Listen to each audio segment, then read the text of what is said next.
This is how you can upgrade all of your workbenches in Hytale. This might be a bit of a long video, but a lot of these materials are hard to understand or where you get them since the game is in such early access and it's possible subject to change. So let's get right into it.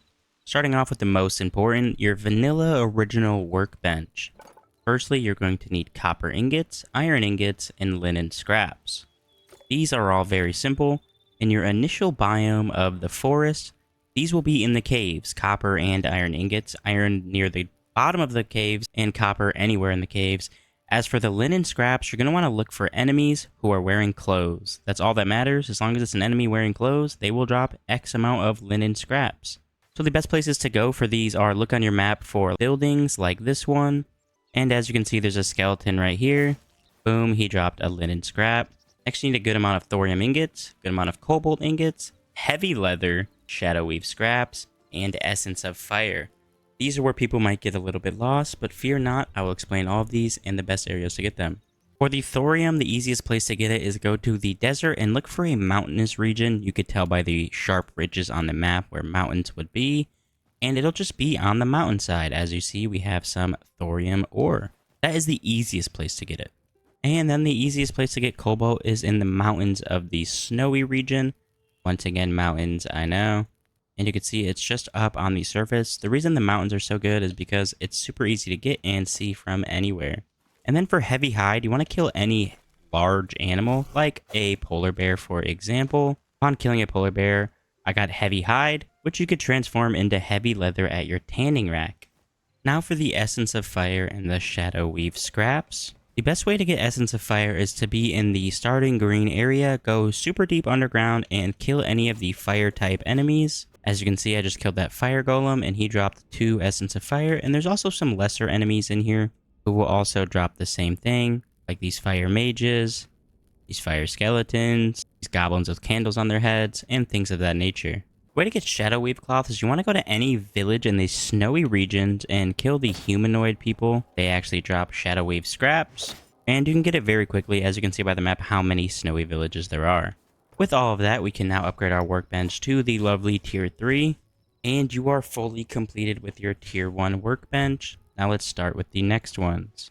For the builder's workbench, there's no levels. For the armorer's workbench, you need copper ingots, bone fragments, which I'm not going to go out on a journey and show you guys. This is from killing any skeleton. Medium leather, you'll need to kill a medium-sized animal or an armored beast. And then azure logs. Now, this might be self-explanatory, but in the starting area, there is some areas that have a blue tint to them on the map, and there is these lovely blue trees, and guess what these give you? Azure logs. Using all of that, we could go ahead and jump to tier 2 of the armorer's workbench.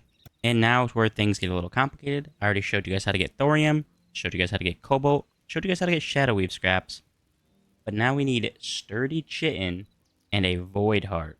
And then, as you can see, sturdy chitin is from the desert. You just want to kill armadillos. Any armadillo can drop sturdy chitin. I believe they drop between 1 and 3. I have had the most luck finding them in the browner area with the hardened clay floor rather than the actual desert sand. But be wary because there is also a lot of hyenas, alligators, and other enemies that do a lot of damage. And the Void Heart, which is the final thing you need to upgrade this crafting table, is just from the purpley enemies that spawn at nighttime in any biome. It's just extremely rare to drop. I think I've probably gotten 2 in my entire first day of playing. So you're going to want to go out during night and just grind those mobs out. Once you get one of those and you can upgrade to tier 3, you are now done with the armorer's workbench. As for the arcanist's workbench, it's only tier 1 right now. The alchemist's workbench requires silver, gold, boom powder, and bone fragments. Boom powder just drops from goblins in any of the goblin towns. So if you go to the snow area and look for a goblin town, they won't be in the base area as much, but in the blue and the desert area, there's way more goblins who are throwing bombs. It's the bomb-throwing goblins that you need. Gold and silver can both be found underground in anywhere but the starting area. So in the snow area, there's a lot of silver that I have found, and in the desert and fire area, I have found gold underground. The same as you would find iron in the starting area, they're just not in the starting area. So once you upgrade past that, and we already talked about bone fragments. Alchemist tier 2 is the highest one. Chef Stove tier 1 is the highest one. For the farmer's workbench, this is super self-explanatory. Essence of life is from any crops, and you can use the actual farmer's workbench to grow wheat and lettuce, what you need, and then just mine a tree for the logs.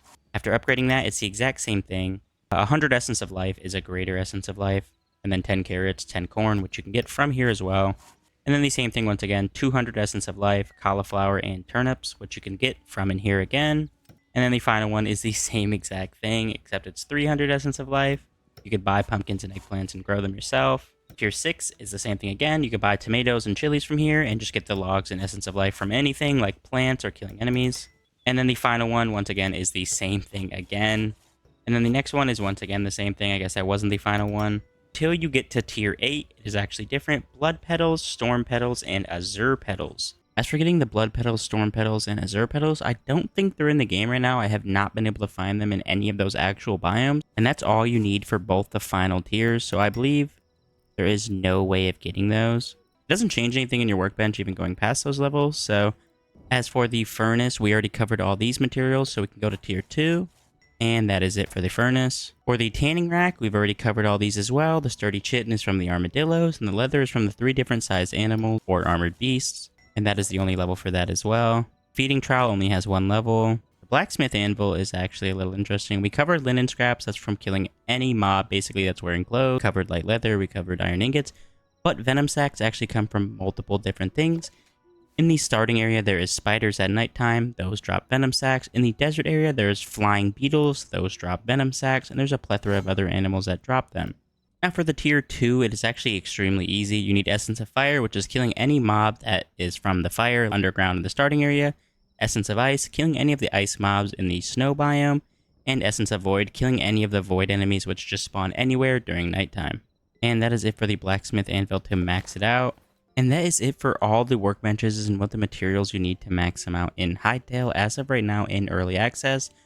For more, consider following. Bye guys.